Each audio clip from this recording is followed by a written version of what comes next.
Gift opening ভিডিওসের প্রায় শেষের দিকে চলেই এসেছি। আজ কিন্তু 19 আর 20 নম্বর গিফট তোমাদের দেখিয়ে দিলে পড়ে থাকবে আর মাত্র 4টে গিফট। তবে লাস্টে কিন্তু একটা প্রচণ্ড ধামাকাদার গিফট আছে, সেটা দেখার জন্য অবভিয়াসলি আমার চ্যানেলটা কিন্তু সাবস্ক্রাইব করে নিতে হবে, নাহলে কিন্তু নোটিফিকেশন তোমাদের কাছে যাবে না। ছিল কিন্তু খুব সুন্দর একটা ব্যাঙ্গেল ব্রেসলেট, যেটা কিনা তোমরা ওয়েস্টার্ন ড্রেসের সঙ্গে পরতে পারো। আর এরকম ব্যাঙ্গেল ব্রেসলেট তো আমার খুবই পছন্দের, যদিও আমার কোনো দিন এরকম ছিল না, ছোটোবেলায় ছিল অবশ্য, বড় হয়ে এই সব আর কেনা হয়নি খুব একটা। ভীষণ পছন্দ হয়েছিল আর জন্মদিনের দিন বিকেলবেলা পরেও ছিলাম।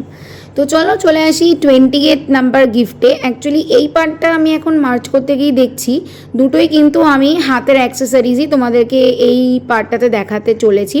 আর এইটা তো আমার মোস্ট ফেভারিট, মানে অনেক দিনের আমার এরকম শখ ছিল, আমার মাকে বলাও ছিল যে এরকম পারলে আমাকে একটা দিও। তো সেটা যে জন্মদিনের গিফটে দেবে আমি সেটা ভাবিনি। তো এরকম কালারফুল ব্যাঙ্গেল চুড়ি জানো তো রাজস্থানে দেখেও ছেড়ে এসেছিলাম, মনটা খুব খারাপ ছিল।